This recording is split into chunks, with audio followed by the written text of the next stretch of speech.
We never asked the Quizard to suck us up into his liminal pit. But every week he sucks us up and we're starting to get tired of it. We don't feed him factual diet, so we try to satisfy him, even though the guy's a piece of shit. So we learn, we absorb, we do not touch the orgasmages of Quizard's Pit. Hello! Oh, we're back in the pit. Welcome back to the pit. I wonder if people don't like us going, at the very top. Well, we didn't of do the that this episode. time. I know, that's why I didn't do it. Yeah, I wondered about that. Screaming, it's grating. Yes, it's annoying. Matt, it's great to be here back in the pit. I'm starting to get used to it. It feels good. It feels good. We like it here. We like it. I do. We like what he does to us. I don't know about that. The big guy. Can I can't call him the big guy? You cannot call him the big guy. TBG? Because don't you refer to the professor as the big guy? He's the little guy. Oh. Okay. And you're the big guy normally. It's been a while since we were in the pit. Yes. Well, it's been a week, of course. It's been a week, but it's been a minute since you and I have. Well, now you've blown the whole cover. Shush. It's a TV show. Welcome to the Quizard's Pit. I'm Shane Madej. On the internet. This is Quizard's Pit. This is Quizard's Pit. This is the weekly. I already introduced myself. We didn't introduce the show. You say your name? Yeah, I did. But I didn't say my name. No, that's why I'm telling you to tell people who you are. We're not very good at this. I'm Matt Real. And this is the Quizard's Pit. It's episode 5. If you don't know by now, hey.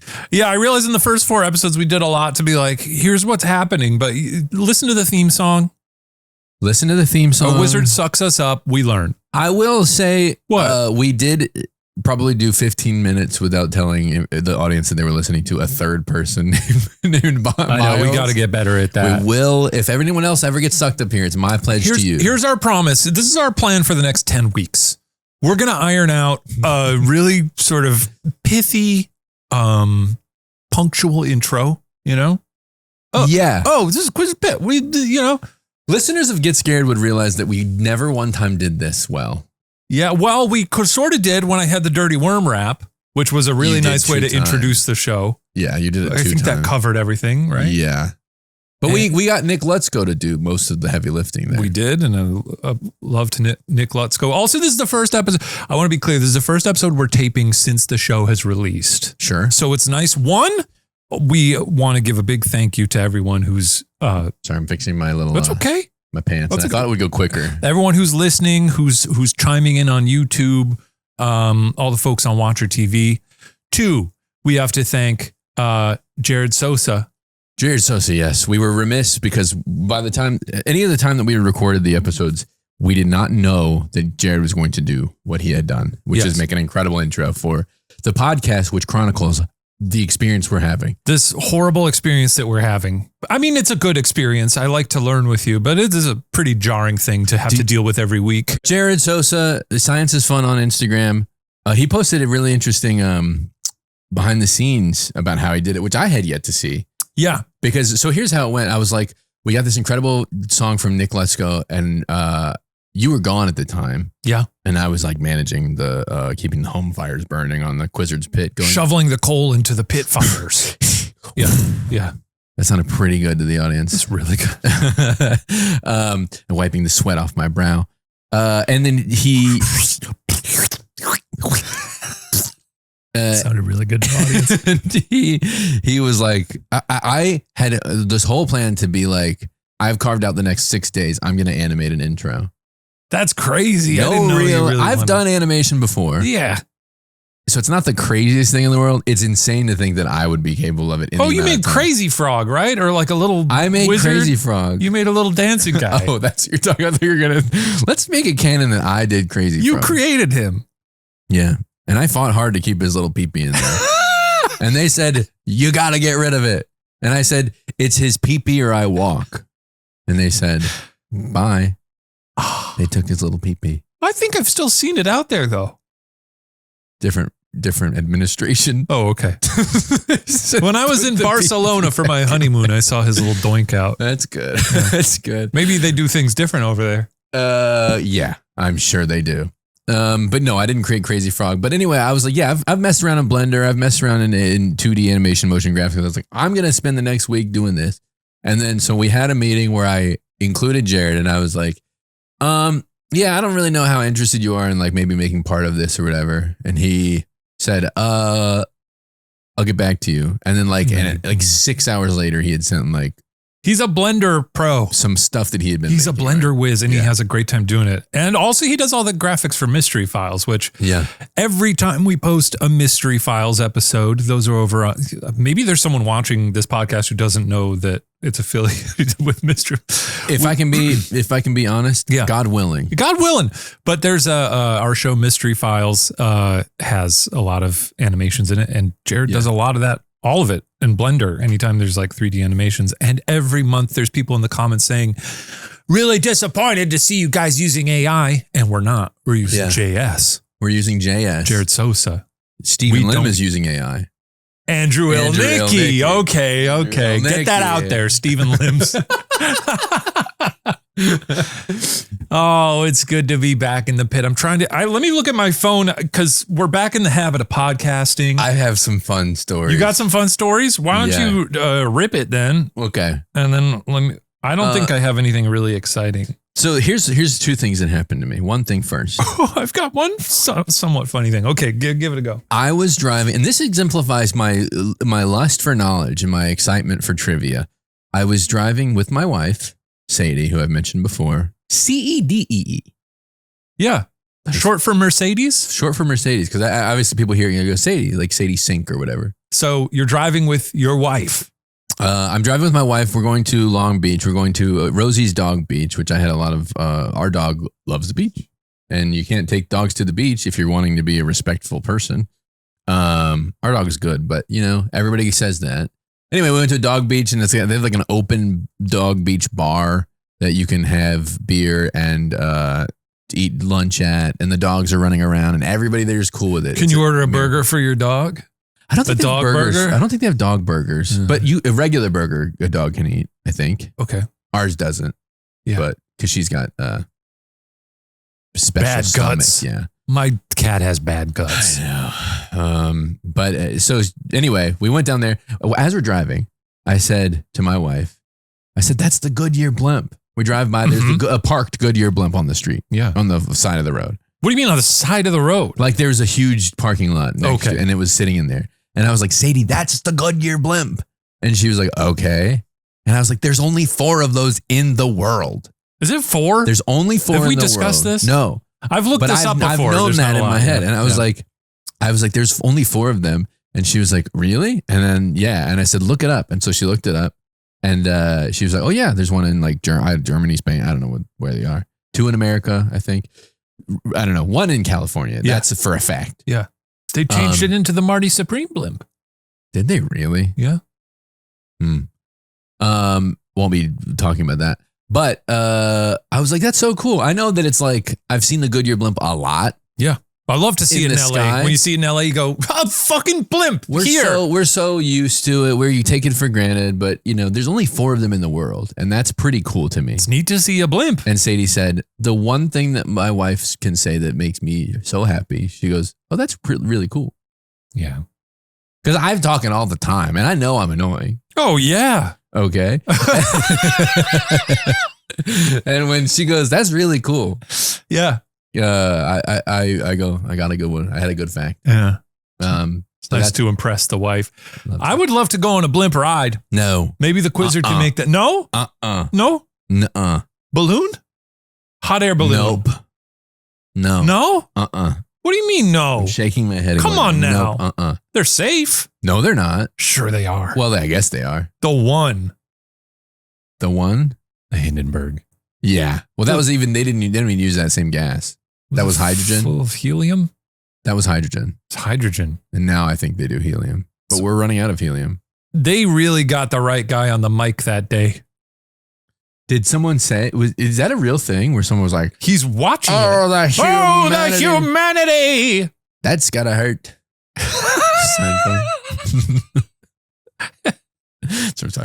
But they could have had any old schmo on the microphone going, oh, it's quite an explosion. But to have a guy going, oh, the humanity. Yeah, that's really good. They really nailed it. That's my Goodyear thing. And then I want to hear your story. And then I have another really funny story. I have a quick story. My wife and I went to Mexico. Sarah, S-A-R-A. Sarah, S-A-R-A. We went to Mexico for a little birthday trip.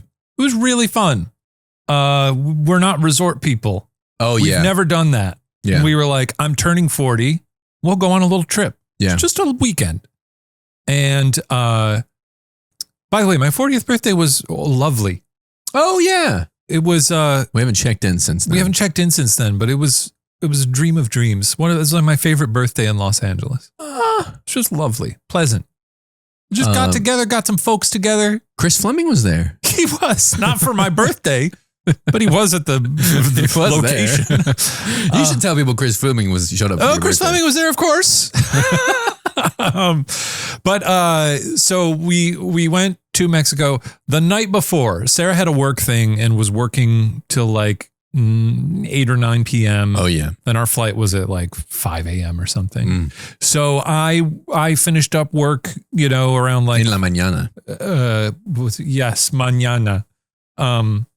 But I finished up work around like 3 or 4 p.m. and I was like, I have so much to do. I have to pack. Yeah. I have to clean the apartment. And because I like to clean the apartment a lot before we leave. Yes, it's so nice to come back to a clean apartment. So I did so much in the span of like 3 or 4 hours. And when she got home later that night, she was like, oh my God, the apartment's immaculate. And I was like, it's great. I felt very proud. But while I was cleaning, earlier that day, we were shooting some mystery files. Yes. And in this episode of Mystery Files, it's a bit of a tease. We were discussing the green children of Woolpit. Who were these green children that they found in England? Mm-hmm. And for the episode, I was painted green, basically head to toe. I had a little outfit on, a skimpy little outfit. Yeah, you look great. Thank you. But while they were painting me... What if I was like, you looked really good? I'd apprate it. Yeah, you looked really good. You should consider going green. But while we were painting me, I took my silicone wedding ring off because I was like, I don't want to get my ring green. And for those who may not know, on our old podcast, we discussed this. Last year, we went on a trip to Hawaii. Me and Sarah, not me and Matt. We did go on a trip to Hawaii. We did for Ghost Files live. And the morning that we got on the plane, I was like, pointing at some titles on the screen. Oh, look, they got, Paddington 2 and... they're showing Backdraft. Oh, God, I'd love to watch Backdraft on a plane. A little crazy to watch on the plane, but yeah. And as I was pointing at Sarah was like, wait a minute, where's your ring? And in that moment, I was like, oh no, I don't know. And this is your actual wedding. My actual wedding ring. Yeah. Which we still have not found. Yeah. I assume it maybe fell off in the ocean that weekend before because her mother-in-law was my mother, Sarah's mom was in town. Yeah. And I was in the ocean for a while. Own mom as her mother-in-law. Pretty good. Anyway, so on that Hawaii trip, I was like, I was losing my mind. I was like, I don't know where that ring could be. And I bought these silicone rings to be like, I'm going to wear these for the time being. And I'll probably find it around the apartment somewhere. Still haven't found it, but I still wear these silicone rings. I'm at about the point where I'm like, okay, I'll just buy a new ring. Anyway, what you got to do is you got to get a tattoo. I don't want to do a tattoo. You're not that serious. I'm just not a tattoo guy. Also, I don't like the look of a tattoo ring. Ink, like a black sort of. You can do whatever color you want. They're doing all sorts of magical stuff with gold. Yeah. What? I have a yellow tattoo. What? What? I have a yellow tattoo. Anyway, so last time I lost my wedding ring the day that we went on a beach vacation. Then, so I'm tidying up the apartment to go to Mexico. And as I'm tidying, I'm like, I left my fucking ring. Oh, you left your silicone ring. My silicone ring at the studio. But I was like, the studio's surely closed by now. And I guess I could go up there and use the security code to get it. But I was like, it's not a real ring anyway. It's not a real ring. But I was like, but this now is 2 instances of me losing my ring. On the way to a tropical paradise. Yes, exactly. Really interesting. I was like, now this seems very fishy. I'll be like, well, I guess I lost it again. It would also be such an interesting scam. I mean, what? Yeah, like what's the, I'm going with my wife to a paradise and I'm going, I lost my ring. What are you going to do? Yeah, we're not married yet.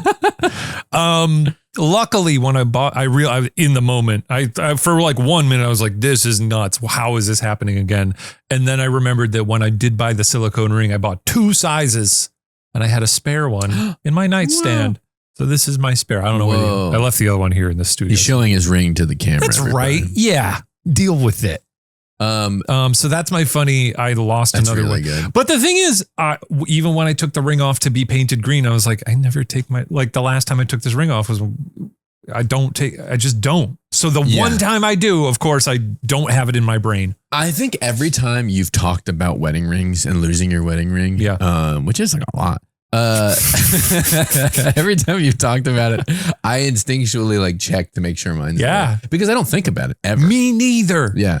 There's a thing that, and I'm not talking about being vegan all the time, but eating meat, it becomes such a natural secondhand thing where I have to go like earlier in the process, I would be like, have I eaten meat? Because I just haven't thought about it, like it just becomes so second nature. Like, am I still wearing my ring? Because I haven't thought about wearing my ring. Yeah. So I'm sure if viewers can go back the whole time you're talking about it, I'm just making sure mine's still there. Yeah. I actually do miss. I miss a metal ring because I was always like tapping it, spinning around my finger. Spinning around. That's how you lost. No, not spinning around like that's hopping Inception. No, I know, but if you're spinning. It was a little loose. It's a little loose. I got big knuckles. Like the guy from the guy who paints Woody in the chess player in the Bugs Life Pixar thing. He's got big arthritic knuckles. Yeah, that's me. I don't have really arthritic knuckles, but you can't get this around my knuckle. Good luck. Take my whole finger. I'm surprised. The most likely culprit is the ocean. I was in the ocean for a long time. That first time a fish took it. But do the fingers get smaller in the ocean? I feel like the cold ocean would make them swell or something. No, fingers get famous fingers shrinkage. They shrink the fingers though. I think Other stuff for sure.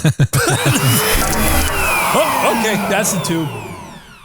Hello, suck tube. Oh, we got a lot of paper. A lot of paper here. Uh-oh. Okay. I have this thing. This happens in my real life. Anxiety-prone individual. Hopefully you all can understand. When I get letters from the government in the mail, I get so much anxiety. When you see like the informed delivery thing where it goes, your letter's coming in and it's like unmarked. It looks very official. I go, I'm going to jail. Yeah. I always assume what have I done? I always assume it's the IRS. What have I done and what have I failed to do? Yeah, what have I failed to do? Who do I owe This looks money like to? it's for you. I don't know what that is. Here's the letter from the Quizard. Okay. It just says you owe apologies. This is great. Okay. Hey guys, it's me, the Quizard. What's up with ya? What up with ya? What does it say? It says, hey guys, it's me, the Quizard. What up with ya? What up with you? That's cool. JK, I know. What does he know? He knows what's up with us. Okay. Welcome back. Hope you both are having a great time. We're going to try a fun episode experiment today. We're talking sports. Now that's tricky for me. I know what this is about. Why? What do you mean? I had a dream. Oh, last night I had a crazy I keep forgetting about the dreams with the double Sauron. Yes, I did have a dream. I was wondering why I was dreaming about sports. Okay, JK again. Well, not really, but kinda. This guy's just got to learn to sort of edit. Zagging. It's very stream of consciousness. Yeah. The World Cup is descending on LA this week, and I wanted to see just how fascinated you two can get by the subject. So I want to hear your 6 best facts on soccer. Soccer! I trust you can do a good job here. See you on the pitch. The Quizard. The Quizard pitch. The Quizard pitch. A soccer-themed spin-off of a show that has currently aired 2 episodes. Pretty cool. 4 episodes. Oh, yes. 4. At the moment I'm recording this, The Quizard's pitch. That's fun. Soccer. I did find some interesting things about soccer. I mean, I did too. We'll have a lot of fun talking about it. Yeah. But first, what else did he give you? Oh, yeah. Okay. Our pit has turned red. I'm in trouble. What happened? Unfortunately, I was correct. When I said when I see a lot of letters, in trouble. You're going to jail. Anxiety. We're already in a dungeon. Many people did not like that you spoke negatively of Across the Universe and took you to task in the comments for hating on a movie that they loved. I gotta say, you were a little harsh on that film because I saw all the comments. A lot of people saying, "Hey, I like that movie." Hey, and you were pretty harsh on it. I went to watch the scene specifically of "I Want You So Bad." Mm-hmm. Hey, look, I like movies that stink. Yes, that's the thing. That's what I did want. I did want to take a moment to, not apologize, but I just say, I do think the movie is not good overall. However, that doesn't mean that it doesn't have value to you. It doesn't mean that I shouldn't poop on it. Matt and I are the kings of, we're kings, okay? We're the kings of, it's not our bag, baby. Yes. Which doesn't necessarily, if we're saying like, oh, I didn't like that, it means like a lot of stuff didn't work for me. And even when I say like a movie's bad, I can pick a dozen things about it that I like. Exactly. And I should have done that. And if I love a movie and I'm saying like, this didn't really work for me, it doesn't mean I think it's bad or, there's so much gray areas to these things, And I think everybody in the movie is good. They're all great actors. I just think if you like the Beatles and like to hear Beatles songs and see Uncle Sam point at you and sing the lyrics, well, isn't that great? Yes. I think that my friends who are Beatles fans maybe also informed my distaste of that film because they were like... They were snobby about it? They were snobby about it. Sure. And I wasn't a Beatles guy, so I was like, okay, I guess I had... But I can understand fully if you did not know the Beatles before and that was your introduction to the Beatles... Oh, it must be a hoot. And you saw that in the early 2000s, that has to have such an important place in your heart. And it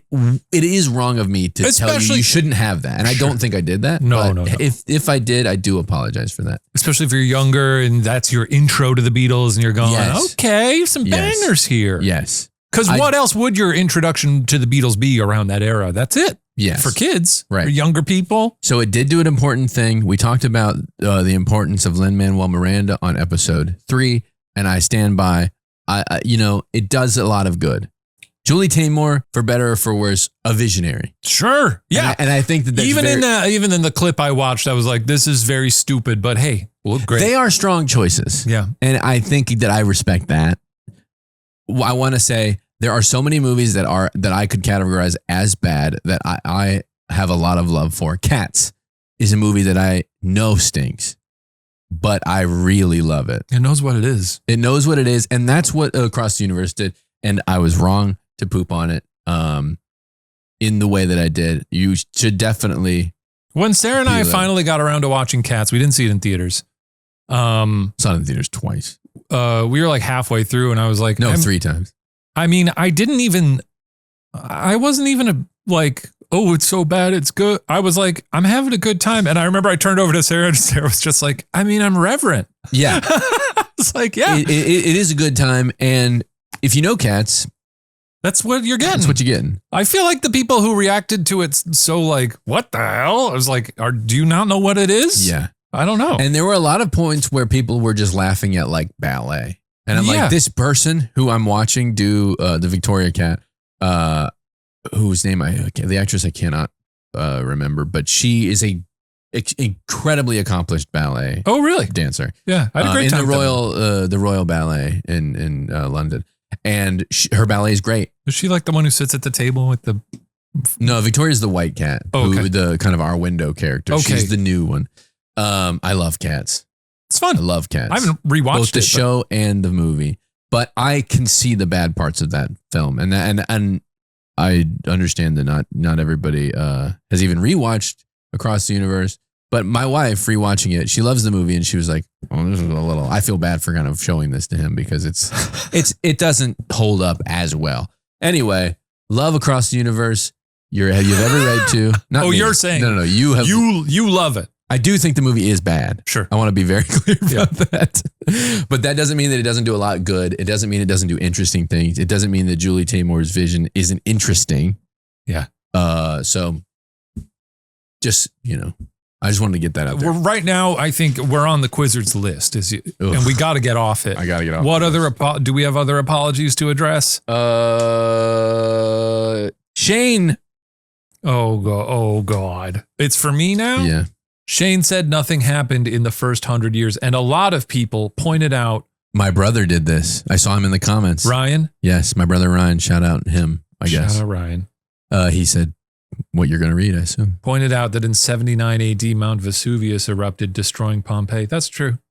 That's true. And it's honestly pretty embarrassing that the two of us didn't clock that. Because you were on that episode of Puppet History. on the Vesuvius episode of Puppet History, which you were the strange producer. I do a lot of research for Puppet History and back in the day Ruining History, and a lot of these things go in and out of my brain. Absolutely. I'm currently reading, and I mentioned this on Rec Room, one of our shows on Watcher TV, but I'm currently reading American Rambler by Isaac Fitzgerald, which is Isaac Fitzgerald, wonderful writer, used to work at BuzzFeed, wrote the Dirtbag Massachusetts, a great little autobiography. Cool. But his new book, American Rambler, which I've been recommending to people, is about Johnny Appleseed, which I did an episode about back in the day. But I'm sort of relearning everything. It's hard to keep it all in there. It is. And I'm sure that will also be the case here in the Quizard's Pit, which will make our tournament at the end of the year, the Quizard's Cup.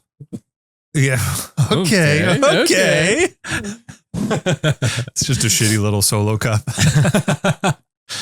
Okay. Yeah. I apologize for that. Look, a lot happened. A lot happened. Yeah. And you were joking when you said nothing happened. Of course I was joking. You said no movies came out. 100 years. No, I said no movies came out yet. But we appreciate the correction. Here's another one. This is actually you too, but many people pointed out that the Phantom of the Opera was Lon Chaney Sr., but Wolfman was his son, Lon Chaney Jr., and that movie came out a decade after Dracula. Yeah, sorry. In 1941. And that was not your fault. That was a lot of the stuff we research and a lot of the stuff we speak from the knowledge that we have. That was me going, what was his other one? Which I had failed to do the research on, and you had offered up. Was he the Wolfman? And I said, yes, he was the Wolfman, which was not true. You all might be saying, you're being too hard on yourselves. I don't think they are. But you know what? This is part of learning. Part of learning is saying, I was wrong about that. And here's what I was wrong about. And I can admit that I was wrong about that, and I'd like to learn more. Because when they pointed out the Lon Chaney thing, I was like, of course, Lon Chaney Jr., yes. And I had mixed But what's weird is they both look like really old men. And here's what confuses me. Lon Chaney Jr. looks older than his father. Well, he was. Well, I guess that's true. Well, no, that's not true. No, he wasn't older than his father. All right, that was a little beefy. Have we atoned, Quizard? Oh, we're back. I guess we're back. Off the list. We're back in his good graces. Off the Quizard's list. That's nice. Oh, what a fun time. Soccer. I know that people are going to be saying now, we're going to have to apologize again because people are going to be like, you're pretty far into the episode and you haven't said thing one about soccer. That's okay. People like the chit chat, the pit chat, as I saw some people call it. Oh, I like that. That's right. And people don't really like sports. No, but I will tell you when I had the dream this week and the Pizzards and the Quizard told me to research soccer in my dream.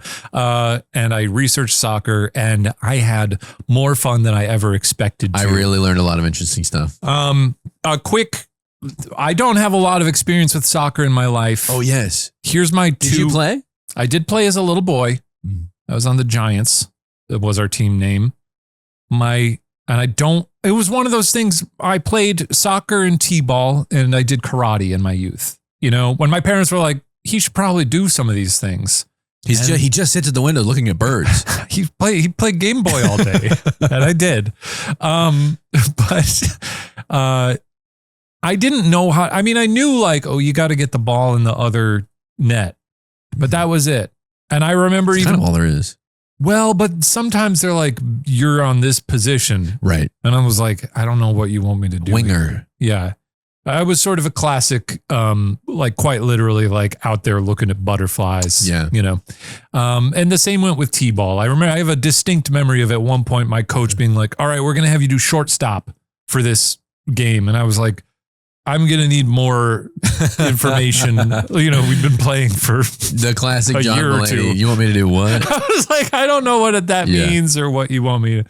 And then my only other soccer experience was in junior high, my first job when I was like 12 or 13 was I worked at the hot dog hut at the soccer fields. The hot dog hut. And ate a lot of hot dogs and was sort of soccer adjacent for a lot of the year. Yeah. Soccer adjacent? Sorry. Did you ever play soccer? I did. I played soccer as a boy as well. I didn't really like it. I don't like running. I like using my hands. You're allowed to do that as the goalkeeper. Yeah, that's cool. Interesting facts. That's cool. Goalkeepers can use their hands. Yeah. Spoiler alert. But no, I didn't. I played a little bit of indoor soccer when I was in college. That's a lot of fun. Professionally? No. Oh, what do you mean? Just with not prof. I mean, just like with college. Intramural, I think is the phrase. So it's organized. Organized loosely. I mean, we were drinking beers. I'm always so impressed by adults who do sport for fun. Yeah. But it's not fun. It's sort of like we take it seriously. You have to take it seriously. I hate that. That's what turns me off. BuzzFeed had a softball team. Sarah talks about this. Did Sarah play? Yeah.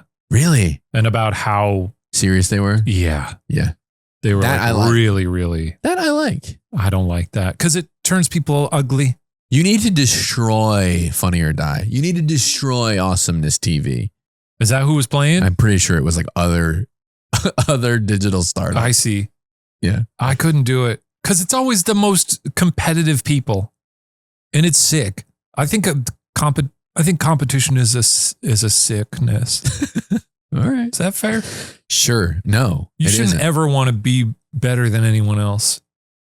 I think that's a really noble thing for me to say. Okay. Not sure I fully agree. And in some places it's worthwhile. You can have a like Coach from Survivor, making each other better. I don't know much about him. He has a ponytail. Yeah. He's kind of also full of shit. Yeah, I play a little bit of soccer. That's all. Okay. Is it fact time? It's fact time. It's beyond fact now, time. I really went. So 2 of my facts are sort of about specific soccer people who I found interesting. And cool. Did I do a very deep dive on them? No. But did the dives I do on them reveal some kind of fascinating information? Sure. Did the dives I do on Did the them. dives I do? I'll go first. My first guy is a guy named Dick Roose. Dick Roose. A Welsh goalkeeper. Cool. And I got to say, I'm a big fan of the Welsh. Yeah. Name 3. Rob Brydon. Welsh. He's Welsh. I was watching Rob Brydon last night. I couldn't sleep and I watched Would I Lie to You. Oh my God. Would I Lie to You is the greatest. It's so good. What you do, even if you never watched it, look up the best of Bob Mortimer on Would I Lie to You. Sit down and just enjoy yourself. Rob Brydon, Matthew Rhys, Star of Widow's Bay, which I've been enjoying very much. Yeah. And then how about Catherine Zeta-Jones? Catherine Zeta-Jones. She's Welsh? She dips beneath the lasers. Yeah, she is Welsh. Interesting. Yeah. And Christian Bale. I believe he's Welsh. He's Welsh, huh? I believe he's Welsh. What about... That's a fun game. Pierce Brosnan. Oh, is he? Or is he Irish? He's Irish. He might. I saw a video where some guy's like, I'm from the same place as you. I've never been to Wales. I'd love to go to Wales. Tell us what Pierce Brosnan is. We did not say, we're not going to apologize for that. We didn't say. We will never apologize for saying that Pierce Brosnan is Welsh. No, we didn't say that. I said it. All right. And I'll never apologize for that. We got any Welsh listeners in the audience? I would love that. Please call us and speak Welsh. That would be cool. Welsh is one of the most beautiful languages. Also, Super Furry Animals, one of my favorite bands. Very Welsh. There was a Welsh contestant on The Great Pottery Throwdown, which is a show I love. And the most enjoyable accent to listen to. Couldn't make heads or tails. And there's also, I noticed this when we did our live shows a couple years ago in Glasgow. And I get this sense with the Welsh, they're a funny people. They know how to spin a yarn. I watched a lot of the show, the Ryan Reynolds, Rob McElhenney.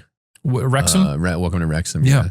That show's pretty good. It's a really good documentary. I caught like 5 minutes of that on TV in a hotel room once when we were doing Ghost Files. And I was like, what is this show? I really like that show. The documentary. It's like slice of life documentary stuff. Really and I was like, good. oh, this is the soccer show with Ryan. It was crazy. You do have to sit through a little bit of Rob and Ryan doing like. Maybe I'll watch some of that. It was charming.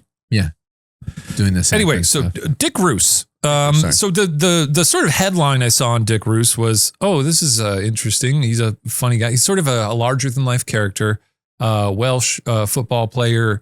The sort of big thing about him was that he would wear the same shirt, his lucky shirt, for all his games underneath his uniform, and he never washed it.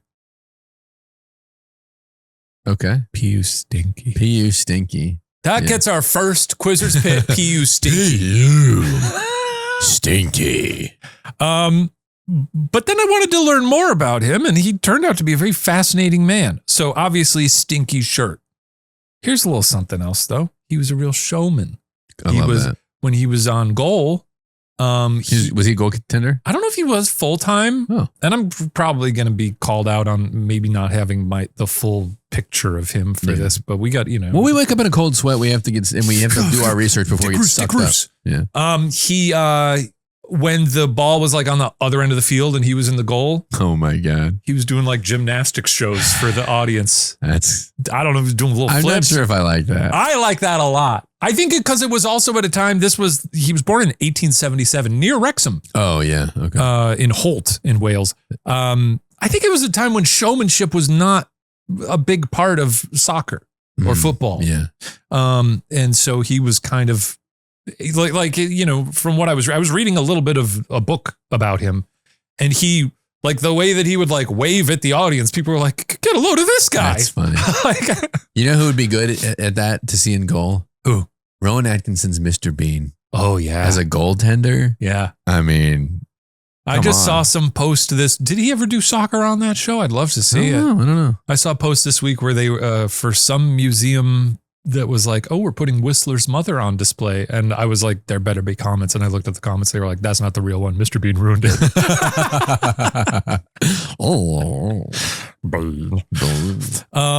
So he grew up in Holt, which was a very rough and tumble town. A lot of drunken fights between Welsh and English people there. About soccer? I think in general, there was something to do with like, you couldn't get beer on one side. So you had to like go over the border. I don't know. I see. Here's something I think you'll like. In his youth, he went to Holt Academy. And during one football game there, his brother kicked one of the instructors in the back and ruptured his kidney, I believe. Now, why do you think I'd like that? Well, he ruptured the instructor's kidney so hard that the instructor left town. Okay. And that instructor was H.G. Wells. Whoa! I bet he's trying to come up with a time machine. I thought that was funny. Did you hear what I said though? If I could go back in time to not get kicked in the maybe that's what kidney. What if you go back and read the time machine and there's a lot of that content in there and you're like, I guess I never put that together. The Eloy. But in the book I was reading, it was like H.G. Wells really hated that town, and that was the last straw. Ruptured my goddamn kidneys. If you hated a place and your kidneys are, you go, fuck this. Fuck this. Ruptured my kidney. I had to sit in bed for 3 weeks. I'm not getting into his whole career here, but this was the last little bit of when I was reading about him. I thought this was very charming. And this speaks to sort of the Welsh culture. Yeah. They're very proud of their Welsh. And they have every right to be. They have every right to be. There is a it's called the Dictionary of Welsh Biography. Cool. It was this sort of an official tome that they wrote at some point in the 1900s. But it's a biographical dictionary of Welsh people who have made a significant contribution to Welsh life over 17 centuries. And it's available online. And they have a write-up about Dick Roose here, which I'll read because it's beautifully written. I looked it up. It is 17 centuries, but it was written in the like mid 1900s. No Catherine Zeta. I was Maybe she's not Welsh. I'm pretty sure she's Welsh. I'm going to look it up. What about the name Catherine Zeta-Jones doesn't smack of being Welsh to you? She's from Swansea. Swansea. She's Welsh. But so all in this dictionary, very loving write-ups about all these famous Welsh people. And here's what they said about Dick Roose, born Lee Richmond Roose. One of the greatest players of his generation, goalkeeper for Wales. He had been thoroughly grounded in the fundamentals of his art and gave interpretation to them in the style and manner of a man of genius. Spectators could only gaze and wonder at his prehensile grip, the immense power of his punch, and the prodigious length of his goal kicks. They could only guess at the uncanny intuition by which he divined the aims of his opponents, the swift, agile mind that worked behind the small, narrow eyes. His personality dominated everything and everybody, and he was human enough to be more than delighted with the acclamations of the multitude. Whoa. He died at age 38 in World War I at the Battle of the Somme. What a king. He was already, they were like, he was older than he needed to be to, he didn't have to enlist, but he enlisted. You're 40 now. I'm 35. Would we go? At 40? The Battle of the Somme, one of the deadliest battles in history. Would you like to go to the Battle of the Somme? Would you show up for your country right now? 1 million people died. And that was when they were like, you could do 1 million pretty easy now. Yeah. 1 million was a lot back then. It was most. There were 1,020,000 people back then. A great war. Anyway, that's Dick Roose. Dick Roose, I love that. Cool dude. Shout out to Dick Roose. I hope the Quizard likes that one. Did you ever find, me too, and I'm sure he will. Do you ever find like those people that are like, they did all of this in that amount of time? Yeah. Orson Welles. Orson Welles. You watch a documentary about Orson Welles, you'll be ready to fucking walk into the sea. Orson Welles, I think Hemingway's kind of like that. When you're just being like, oh, this guy was after it. Yeah. Early and often. Yeah. Not me. The director of The Backrooms. Okay. What do you got for me, Maddie? I have a real fascination with how things work. Like, what is martinizing in laundry? What is that? What does that mean? I don't know. I've never even heard that word right now. I was looking up water towers the other day and how those work. Because I'm always like, why do we still need those big balls up there, But it's fascinating. It's pressure. It's pressure. How do goalie gloves work? How do goaltender gloves work? Now, I guess I wouldn't even ask this question because I'd just assume, well, they're just gloves that they wear. Wrong. Okay. You'd have egg on your face. Uh-oh. You'd have to lick it like Scooby-Doo. There are a lot of types of gloves, but the majority follow the same mechanics. There's essentially 3 main problems that need solving when you're talking about a goaltender glove. What? What didn't you understand about that? Well, I guess I can't fathom what the problems are because for me, a goalie is just putting his hand out to go thump. Get that out of here. And you are... Get that weak shit off my track. Once again, does it hurt the hand? Well, you'd be an idiot once again. Because there are a lot of things that you need to do when you're a goaltender. Does it hurt the hand, though? It hurts the hand. Is that one of the problems? How fast do you think a soccer ball travels? A professional soccer ball? 65 miles an hour. Okay, you're pretty close. 70 to 80 miles an hour. Perfect. In the professional. I knew it. You want to catch that with your hand? Yeah, I think I could. Nothing but this. What if it misses your palm and it hits just the fingers? Ouch! Yeah, all right. Firstly, you need to be punching. You need to be able to punch the ball away because they use punches a lot to deflect. They punch? They punch. Is that what? So are they punching it like the ball's coming toward the goal and they're like, get out of here? Yeah. One of the things you don't want to do, one of the things you don't always want to catch it. Yeah. Because sometimes you need to deflect it or you need to dive. Punching is something you need to be able to do. Okay. So there's like an outer layer of protection, right? Knuckles. The most important thing you need to do is be able to catch it and stop the ball. So there's sort of like sticky glue. Exactly. But it's not It's like moving gloves. You ever put on like moving gloves? They have sort of a ribbed. Oh, yeah. Like an UV glove. Like an UV glove. Like an UV glove. Almost like a ribbed, there's a special, feels like dried glue. Yes. So there's a special latex polymer that goes on there. And there's different types of, like, some of them are textured. Some of them are flat and smooth. They call them smooth. Yeah. But it needs to be able to stop the ball at a very fast speed. Yeah. Right. And so they have like this, the latex are naturally sticky, but the stickiness wears off and they kind of have to reapply it. right? There's they also reapply. They can reapply, yeah. So they have like a sticky spray. Wow. That seems illegal soccer-wise. A lot of it, I was surprised to find that it's legal. Like the tech of it. Because, as sports like technology, like, it develops, they have to go, well, is this cheating? And I did see some comments in one of the things that I was looking at. I was like, oh, so they're cheating. Yeah. That's what do you want them to do? Well, I guess if they've been doing that since day dot. Day dot, yeah. People do that one, the day dot. Not really. Is that English? Maybe. Day dot? Day dot. The most important element becomes dexterity and stopping a soccer ball at 70 to 80 miles per hour. And there are a few different types of glove cuts that goalkeepers choose from in order to make that happen. This is not that interesting. I wrote, this is not that interesting to go into. This is not that interesting to go into. I would love to try some of these on. But it's in there. Yeah, they seem really interesting.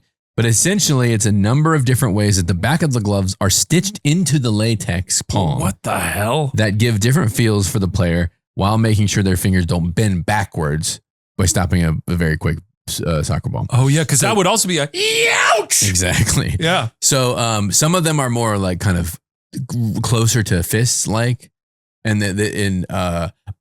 some goaltenders don't like that and they would prefer the dexterity. And there's ones that are kind of they're called second skin. I think they're called negative cut, where they look more like gecko hands. Freaky. And there's not a webbing, but there's not a there's less in between the soccer fingers. Have you ever worn those toe shoes? Vibrams? No, I want those. I don't. I want to be that guy. That seems weird, but they're closer to like Vibram 5 fingers. I want people to see my little toes in little houses. Some people wear those on Survivor tonight. Really? Seems like it's cheating. That seems illegal. I agree. Negative cut, roll finger cut, and flat palm. Wow. Are the different types of cuts among a few others. Exactly. Who knew there's so much? I just thought they like to wear little gloves. Exactly. There's a lot of I thought it was just passion. And also when they are there's a thing called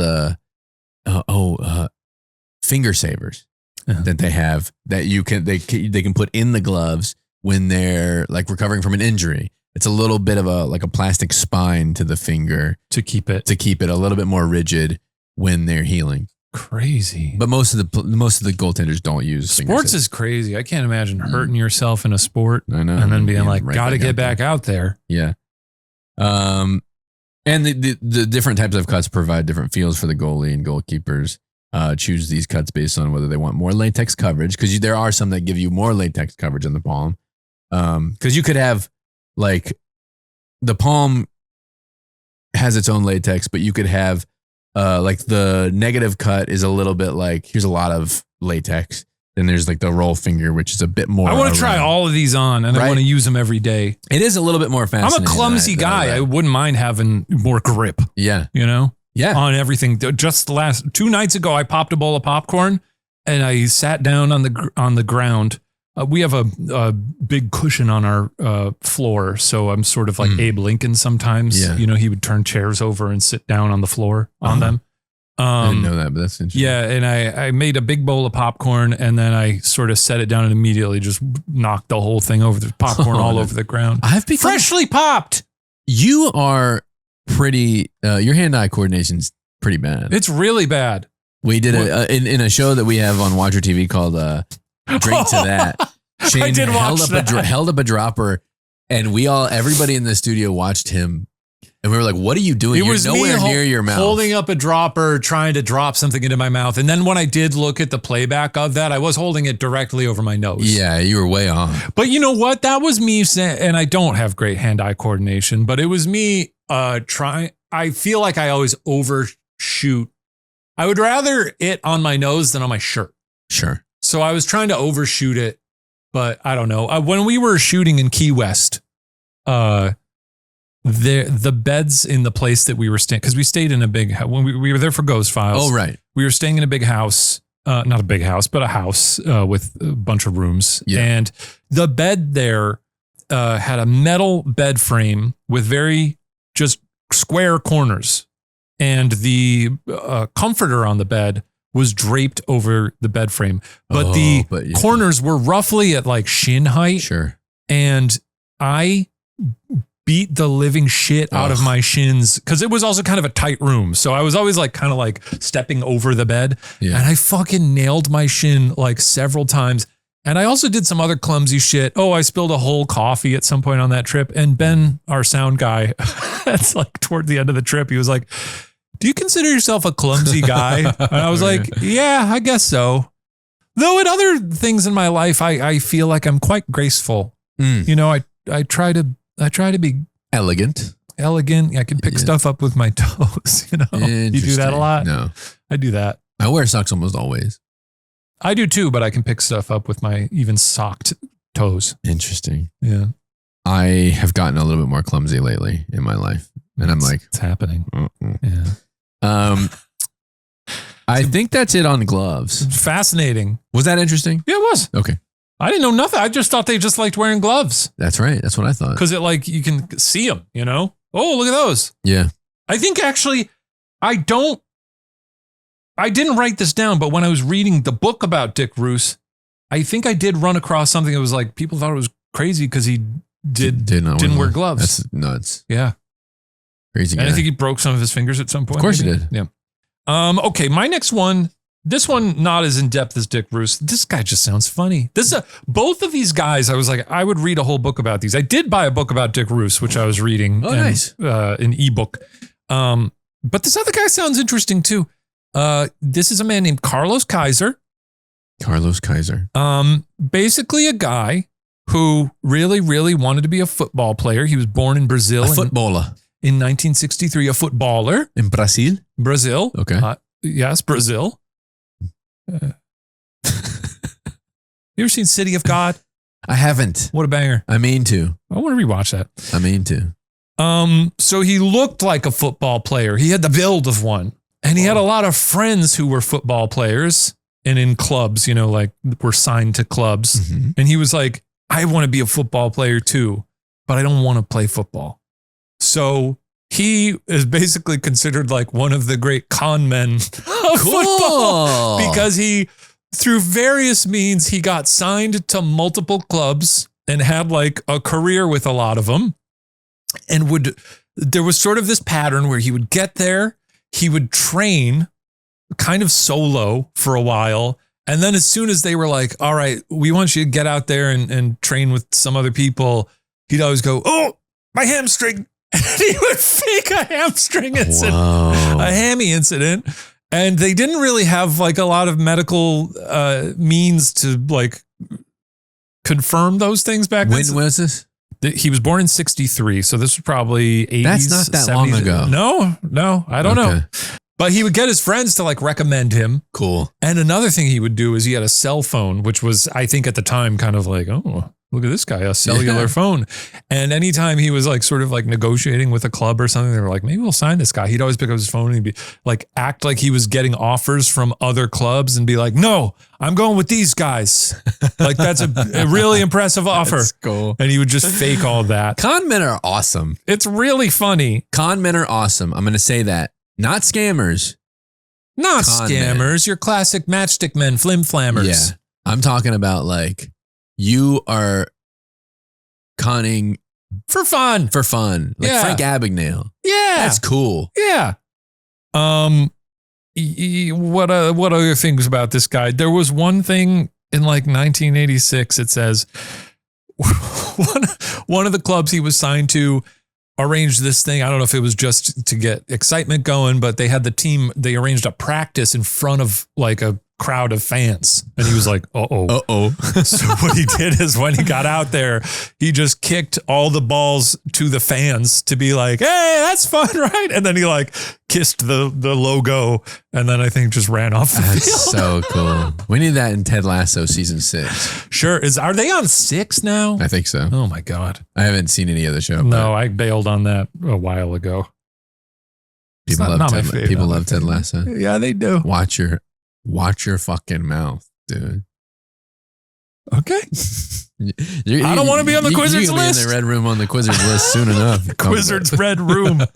And he would also he would like get connections with the press and journalists. That's and be cool. Like, write something. Call me a real good. When I said con men are cool, obviously. People can You're not cause talking a lot about of damage. Bernie Madoff. No, I'm not talking about people who destroy people's lives. Shut up. I don't. The way I said "shut up" make it sound like I did have like. Don't bring that up. No, I don't. I'm not a Madoff guy. Okay, don't put it in the paper that I'm a Madoff guy. No, I'm talking about like people like that's a victimless crime. Yeah, pretty much. He And just people had a loved it. great time, and he would always. And as far as I could tell, people like they weren't mad at him because they were like, he's a fun guy. He might still be alive. He very likely is. 1963. I think as recent as like a few years ago. I know many people born before that. Mm-hmm. Yeah, there was I think he was trying to get like a movie made about him or something. He deserves it. Yeah.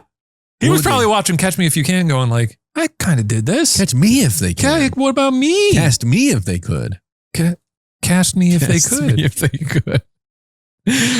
That's really cool. Soccer's cool. Okay, this one is, and I know that this is a longer episode. We had a little bit of business to do, but this is the longest of my, I would assume the longest of all of the facts, but I'll be brief and quick. Okay.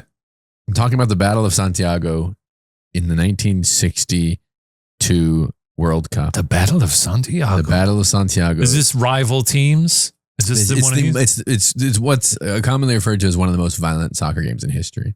Oh my God. It's not that violent. They're a rowdy and bunch. I think there's many more. Yeah. Rowdy bunch, footballers, gooners. Before that was sort of co-opted by the masturbators. Yeah, exactly. Yeah. I mean, yeah, that's it.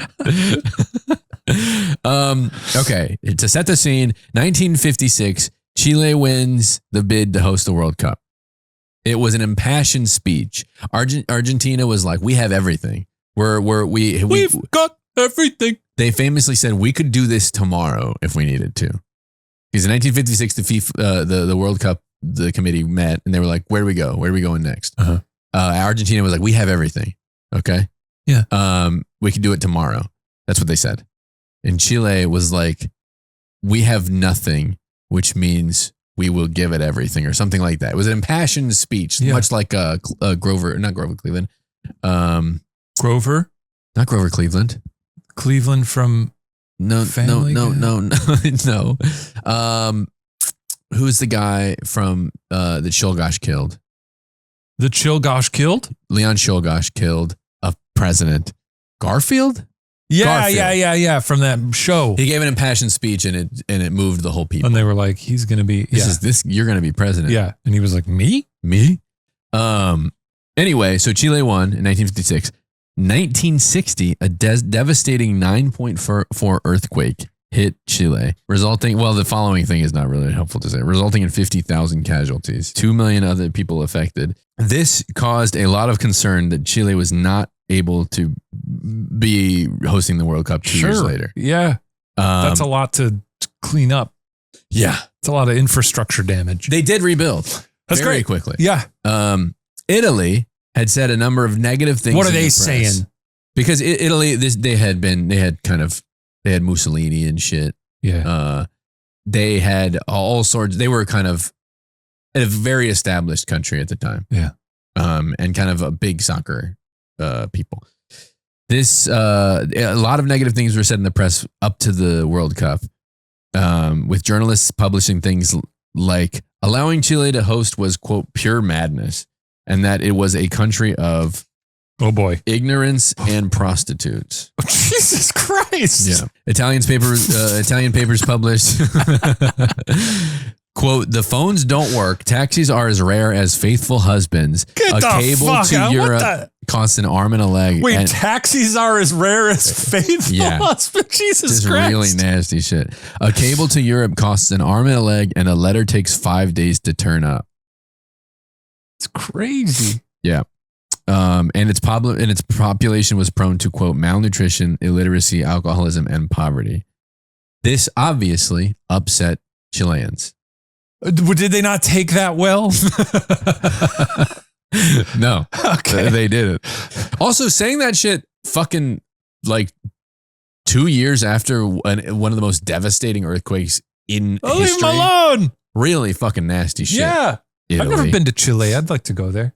Seems cool. Italy was worried that this obviously upset Chile. And Italy arrived in Chile. They made peace offerings and brought flowers. Okay. And Chile said, get the fuck out of our faces with this. Italy was worried that the originally appointed Spanish official, the first game was going to be Italy and Chile. That they were meeting. Yeah. Not the first game of the cup, but Chile and Italy they were like, okay, this is going to be a problem for us because you all said a bunch of nasty shit and we're finding ourselves in this game. Italy was worried that the originally appointed Spanish official would play favorites to Chile, which I don't understand either because it's like Italy and Spain are so much closer and they're European. But I guess they were like, yeah, well, they're speaking Spanish. Could be. Truly, I think that's what it was. FIFA acquiesced. Oh, they're all speaking Spanish over there. FIFA acquiesced appointing English referee Ken Aston, which should also be noted that Italy didn't like either. Well, that's good. Yeah. As soon as the game started, the Chilean players would spit in the faces of the Italians, poke them, and kick them. And when Italians retaliated, they were the ones who were punished. The first foul came within 12 seconds. The first ejection after 4 minutes. Giorgio Farini, the Italian involved in the ejection, refused to leave the field, and play was held for 10 minutes until armed policemen marched him to the dressing room. Wow. I think they carried him off. Sure. Well, yeah, he's probably kicking. Lionel Sanchez, the son of a professional boxer, broke the nose of Italy's captain Umberto Mascio with a left hook without reprimand. What year was this? 1962. So do they have footage of this? I guess there is footage. There is footage. Oh, yeah. I'd love to watch that. And I'm glad you asked that because I watched a lot of it because I was like, were they not filming this? Yeah. But they didn't have advanced replay systems or whatever. Right. And then landed another attack on the Italian right half, Mario David, who was then sent off for retaliating. According to David, quote, Sanchez broke Mascio's nose and the referee said nothing, but instead they sent off Farini, who was trying to take revenge on Sanchez, but didn't even touch him. Then their goalkeeper passed the ball to Sanchez, who sat on it and held it between his legs. Do you think there was general anti-Italian sentiment because so they just really this is only what? This is 17 years after. Right, it's pretty close to that. Them being a part of the axis of evil. Yeah. I think, probably. And then they're mouthing it off. Yeah, they pretty quick to be like, pick the fight. Fuck the other countries. Yeah. I mean, can't call them prostitutes. You were doing some fucking nasty shit. Yeah. In order to kick this is still David's quote. In order to kick the ball, I had to kick him a little bit too. And when he got up, he punched me, but the referee pretended like nothing had happened. Then I challenged Sanchez with an outstretched leg and caught him in the shoulder. And the shameless Ken Aston sent me off too. The shameless Ken Aston. I stood at the entrance. To the tunnel to watch the rest of the game. And I can assure you that even with 9 men, we fought to the end. Chile would win 2-0. Oh. The first kick was I believe the first goal was a foul goal kick. Which probably also pissed off. Had to be a lot of blood out there, right? Yeah. You break a nose, that's a lot of blood. I mean, yeah. And it's also very funny to imagine breaking a nose and the ref just being like, keep going. Well, they asked Ken Aston about this. What did he say? According to Ken Aston, when asked about the punch, I had my back to the incident at the time. He went on to say, the nose could have done that by itself. He went on to say, if the referee or linesman sees nothing, nothing can be done. Oh. There's also a lot about the other linesmen not being equipped to do it. One of the linesmen who was appointed was, people think that there was a lot of politics involved, saying he only got the job because he was a Holocaust survivor. Oh my God. And they were like, he's not fit to do this job, but he was a Jewish Holocaust survivor. And so people believe that that's why they let him referee the game, which doesn't make a ton of sense to me. A number of other nasty things said about the other linesmen. Ken would continue to say, if the referee sees nothing, if the referee or linesman sees nothing, nothing can be done. I'm sure the other linesmen did see it, but they wouldn't tell me. But he refused to tell me. So. Do they have footage of this whole game? Yeah. Oh boy, I want to watch that. You can see the punch. I want to see pretty that obvious. punch. The entire tournament was marred by violence. Ken Aston was appointed to head of refereeing to the 1966 World Cup. Hell yeah. Which was also pretty poorly managed. Sure. And here's where the real interesting part goes. Did Chile go on to? No. I think Brazil won. As the story goes, Ken Aston, this is between the 66 and 70 World Cup. Okay. Ken Aston was driving down the street and saw a traffic light. And he watched the light go from yellow to red. Mm-hmm. And he said, And then in 1970, the yellow and red cards were introduced to soccer. Oh, he invented them? He invented them. How do those work? So the yellow card goes, you're in a little bit of trouble, mister. Oh. And if you get a certain number, I don't know if it's 1 and then red or 2 and then I should have looked that up. But it's a warning. And then the red card is ejection. Which I don't know if they're like not leaving the field, how they're going to pay attention. Well, it's funny that he invented that after turning his back on someone getting punched in the nose. Mm-hmm. He was like, maybe there's a better way. Yeah. The Italians said a lot of nasty stuff about, I think they call him an English vermin. Which I think is pretty funny to say. But that's the story of the Battle of Santiago. Yowza! Pretty interesting. I want to watch a movie about that. Right? Maybe cool. There probably is one. I would assume so. I didn't watch one. I feel like I was watching a soccer movie somewhat recently, but I don't know. Bend It Like Beckham. That's the one. Mm-hmm. No, that's not it. Was it Taika Waititi's next goal wins? No, it wasn't that. Okay. What the fuck was I watching? This must have been 3 years ago. Never mind.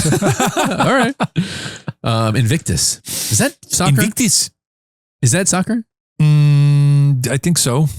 Yeah, it's about rugby. South America. Rugby? Rugby. It's rugby. Rugby. I'm getting a sense Never that seen it's it. Rugby. Yeah. Crazy. I'll read a book. I want to read a book about all these things. I'm going to learn so much about football. Is football the most popular sport in the world? Yeah. Easily. I guess that makes sense. Maybe cricket is I close. never watched the World Cup. It's fun. It is fun. I like games like soccer or basketball or hockey where it's pretty obvious you see it going back and forth. Yeah. And you're like, yep. Come on. Tennis is pretty good for that too. Tennis is really good for that. I don't like watching tennis. No. Badminton a lot. I think watching tennis on the TV would be better than watching it in person. I agree with that. Because they are all doing this. They are all doing that. Come on. John McEnroe? No, that's the end of Challengers. Is that what she says? Come on. I don't remember that part. What a sexy fucking movie. People went all about how sexy that movie is, and I was like, I guess I've seen sexy movies. It's just kind of charged, you know? Yeah, it's charged. It's charged. It's cooking. Yeah. You want them to kiss. I mean, yeah. Luca Guadagnino. Yeah, I love Luca. Did you ever see his what's that movie called? The Bones movie. Bones and All? Bones and All. Is that him? Yeah. Oh, I didn't know. You got to see Bones and All. I ain't seen it. There's before Bones and All, and there's after Bones and All. Interesting, really? Yeah. Nobody said this to me. Bones and All. I'm out here shilling for Bones and All. All right. My final fact that I present to the Quizard, Matt, I think you'll like this one a lot. Let's hope. I'm here to talk about the original World Cup. Oh! The original trophy. 1938? 1930. Then there was one in 38. Yeah, there was one. The original World Cup, 1930. It was called the Jules Rimet Cup because Jules Rimet was the FIFA president when it was. I think the FIFA started in 1929. By the way, I don't know what the politics are on FIFA. Are they as shitty as the IOC? Awful. Yeah, okay. I think it's one of the most. FIFA, I think it's one of the most corrupt organizations of all time. I don't watch soccer. Yeah. We're not here shilling for FIFA. Don't worry. No. Anyway, the original World Cup. I didn't know this about the World Cup. I guess you when you win it, it's like that country has it for a year. Then they give it to, They have the one trophy. They have the one trophy. Yeah. Which I think is cool. That is cool. Like the Stanley Cup. Yeah, and the original trophy is beautiful. It's Nike. It's the goddess Nike. Oh. It looks very sort of Art Deco. So gorgeous looking cup. March 20th, 1966. This is 4 months before the World Cup that year. The first year. Well, there you go. Yeah. We're dovetailing here. 4 months before the World Cup, which they very rarely. Sorry, the 1970 World Cup? Or 4 months before the 1966 World Cup. Okay, we're jumping ahead. This is not the first World Cup. No. Okay. but the cup was created in 1930. I see. This is the same trophy that they've been using for 36 years. They did a public exhibition of the World Cup at Westminster Central Hall. I've heard about this. Normally, they keep it locked down at Lancaster Gate. I don't know if they still do that, but they did, I think, back then. Sorry, did you make a video about this? No. Then Patrick Ward did. Did he? Patrick Ward did an animated video. Is this what David is about? No. Oh, this is a separate thing. For BuzzFeed, one of the first early things he was doing was this really interesting animated now I vaguely recall this. Yeah. I remember him shooting it. Do you know all the plot details of this? Not a one. Okay, great. I don't remember any of it. While it was under public exhibition, it was stolen. Talking about Mussolini. It was stolen. Is that Mussolini? Yeah, they hung him upside down. Okay. Or no. Yes. Yeah. It was him, right? Yeah. Stalin, they just found dead. In his Gumar. Right. Stolen for ransom. Joseph Stalin. At risk. Sorry, continue. At risk of being melted down. Oh, wow. Yes. They were like, we're going to fucking melt this unless you give us a bunch of money. Now, I didn't get all into this and we don't need to, but again, this sounds like a fascinating story. There was sort of a bungled exchange. Scotland Yard got involved. Sherlock Holmes himself. That's right. Hello. Pretty good. Pretty good. Hello. Is he saying hello? Yeah, I don't know what he's saying. Okay. They put the flying squad on the case.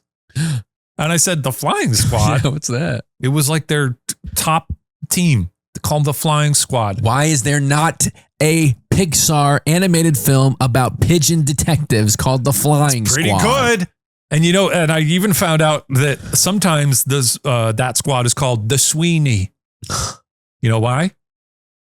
Because they like Put it together. They like Pat. They like I'm Pat. Julia Sweeney's character from Saturday Night Live. Then I've got nothing, dude. Flying Squad, Cockney rhyming slang, the Sweeney Todd, or the Heavy Mob. Those are things they call them. Leary Speak makes zero sense to me, and I heard the whole song from Mary Poppins. Do they do a song in that? Fantastic with me. Does he do Cockney rhyming slang in that? Oh, cool. Anyway, I'm making it very hard for you to get through. No, it's fine. I'm trying to apologize to the listeners. No, we're having fun.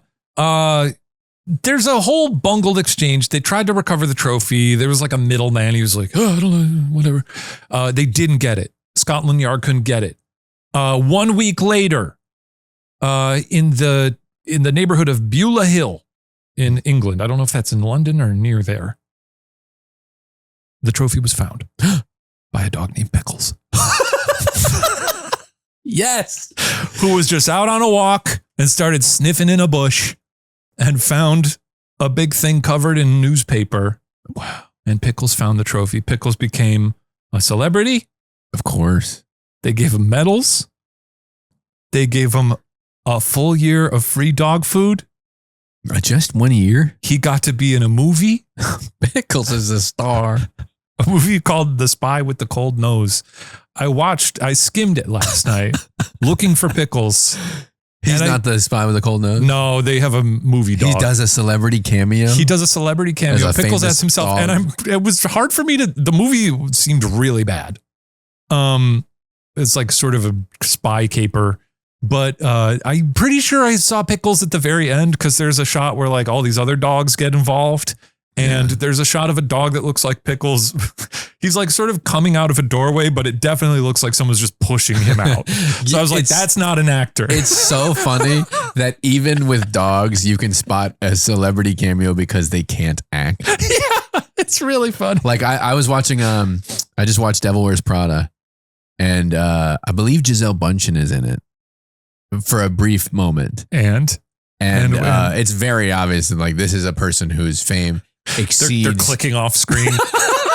Gisele.